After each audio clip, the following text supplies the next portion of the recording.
10 ඍණ 9යි කියන උපසර්ගය. එතකොට මෙතන තියෙන්නේ නැනෝ කියන උපසර්ගය අයින් කරන්න උපසර්ගයට සමාන බලයක් ගෙනත් දාන්න. එහෙනම් 500 වෙනුවට අපි 10 ඍණ 9යි මීටර කියලා ගෙනත් දානවා. 500 නැනෝමීටර උපසර්ගය අයින් කරලා අපි 10 න් 9යි කියලා දැම්මා. හරි ලේසි වැඩක්. එහෙනම් මේකේ මීටරට මීටර මෙන්න මේ විදිහට කැපිලා යනවා. එතකොට මෙයාව අපි සුළු කරනවා. මෙතන තියෙන්නේ 5 වතාවක් 10 2 10 න් 9ත් දෙක ගත්තාම 3 වතාවක් 10 8යි. ඒ ශ්‍රේණ එක බෙදනවා 5 වතාවක් 10 ඍණ 7යි. මේ දෙක සුළු කරා 500 වතාවක් 10 9 කියන්නේ 5 වතාවක් 10 2 10 2යි 10 ඍණ 9 10 ඍණ 7ක් වෙනවා.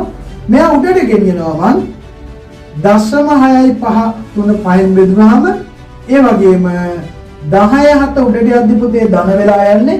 ධන උනෙන් පස්සේ 10 7ක් වෙනවා. 10 7 8යි 10 15යි S ඍණ 1. මේක දශම අයින් කරගමු. මෙයාගේ බලයක් මේ පැත්තට දාමු. 6 වතාවක් 10 14යි S ඍණ 1.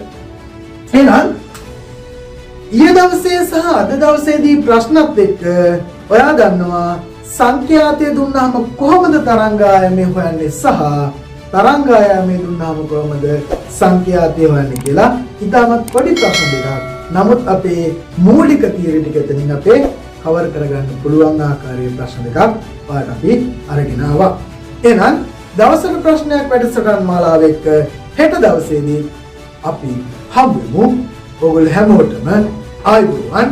ඉතින් ඔබ සැබෑවන සිහිනතරට එක්වන්න.